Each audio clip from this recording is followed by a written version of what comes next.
Երբ խաղաղության սպիտակ աղավնու դիմակը հագած նա նստել էր Թրամփի կողքին, ասում էր, թե հույս ունի, որ հայերն ու ադրբեջանցիները հաղթահարելու են թշնամանքը։ Նա այն նույն Ալիևը, որ մինչև այսօր չի կարողանում այդ քայլն անձամբ անել, ընդ որում անգամ 23 հայերի նկատմամբ, որոնց ապօրինաբար պատանդարել է ու նույնիսկ պաշտպանվելու հնարավորություն չի թողնում։ Բաքվում շոու դատավարությունները շարունակվում են։ Ադրբեջանի բռնապետական իշխանությունների ուղիղ վերահսկողության տակ գտնվող լրատվամիջոցները գրում են, որ վերջին դատական նիստերի ընթացքում քրեական գործերով ընդհանուր տեղեկություններ են հրապարակվել, մասնավորապես, թե Հայաստանի այն ժամանակ պաշտպանության նախարար Դավիթ Տոնոյանի, այսպես ասած հանձնարարականով, Արցախի նախագահը հայտարարել է, որ Գյանջան գնդակոծվել է ոչ թե Հայաստանի, այլ հենց Արցախի տարածքից։ Փաստաթղթերի մեկ այլ տրցակով էլ ներկայացրել են 7 գերիների՝ Արկադի Ղուկասյանի, Դավիթ Բաբայանի, Բակո Սահակյանի, Արայիկ Հարությունյանի, Դավիթ Իշխանյանի, Լևոն Մնացականյանի եւ Դավիթ Մանուկյանի կենսագրականների մանրամասները, այդ թվում 1990-ականների սկզբից նրանց պաշտոնները, մասնակցությունը 2016 թվականի ապրիլյան մարտերին, 2020 թվականի 44-օրյա պատերազմին։ Մենք ունենք ընթացող դատավարություններ, որտեղ որևէ կերպ շտկումներ չեն արվում եւ այն աղաղակող խախտումները, որոնք կապված են դատավարական երաշխիքների չզրկելու հետ, շարունակություն ունեն։ Այդ գործելակերպը կանխատեսելի է, քանի որ կան արդեն իսկ կանխորոշված դատական ակտեր եւ այս դատավարությունների նպատակը ոչ թե ճշմարտությունը պարզաբանելն է, պաշտպանության իրավունք տրամադրելով, այլ քաղաքական իշխանությունների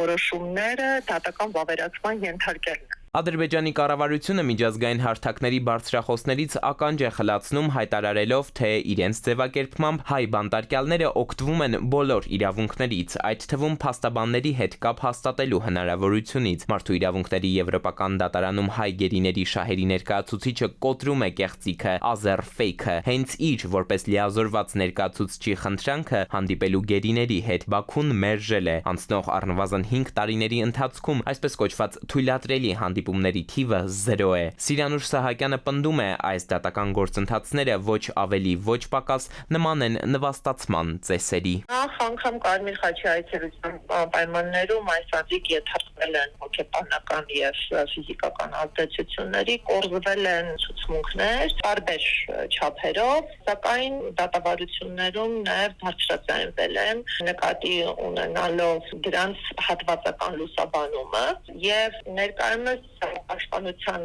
հարցերը ավելի են սրվում։ Եվրոպական խորհրդարանի պատգամավոր Ֆերնան Կարթհայզերն ի դեպ հրատապ գրավոր հարցումներ է ուղարկել Եվրոպական հանձնաժողով, պահանջելով կոնկրետ քայլեր ձեռնարկել Ադրբեջանում պահվող հայ գերիների իրավունքների պաշտպանության ուղղությամբ։ Պատգամավորը եվրոպացի բարձրաստիճանների հետ իր մտահոգությունն է կիսել, հայտնել, որ գերիների վիճակը վատթարանում է։ Ստացվող տեղեկությունները վկայում են մի շարք գերիների առողջական վիճակի վատթարացման, նրանց պատշաճ բժշկական օգնության մերժման, ընտանիքի անդամների հետ կապի բացակայության եւ մեկուսացված պայմաններում պահելու մասին։ Ավելին, նրանց դեմ սկսվել են քաղաքական շարժառիթներով եւ կեղծ մեղադրանքներով դատավարություններ։ Այս ամենը տեղի է ունենում այն ֆոնին, երբ Բելգիայում Ադրբեջանի դեսպանը վստահեցնում էր, թե դատավարությունները բաց են Բաքվում հավատարմագրված բոլոր օտարերկրյա դիվանագետների համար։ Ինչ կոնկրետ քայլեր է ձեռնարկելու Եվրահանձնաժողովը Բաքվում Եվրոպական միության պատվիրակության կամ այլ միջազգային դիտորդների ներկայությունը հայ գերիների գործերով դատավարություններում ապահովելու համար, պատգամավոր Կարթհայզերը պարզաբանում է պահանջել։ Ի դեպ, պաշտոնական Երևանն էլ, մասնավորապես արտաքին գործերի նախարարությունը, հյուպատոսական այցելությունների իրավունքը կարող է պատվիրակել Բաքվում դիվանագիտական ներկայացուցչություն ունեցող որևէ երկրի։ Քաղաքասարակության ներկայացուցիչները դեռ ամիսներ առաջ գերատեսչությանն առաջարկել էին քննարկել այս իրավունքի իրացման հնարավորությունը եւ արտգործնախարարությունից արձագանքել էին, թե մեջբերում խնդիրը քննարկվում է։ Ավելի ուշ ԱԳՆ-ից այլ մեկնաբանություն էլ եղավ։ Հայ ռազմագերիների թեման առաջին հերթին քննարկում են ադրբեջանական կողմի հետ։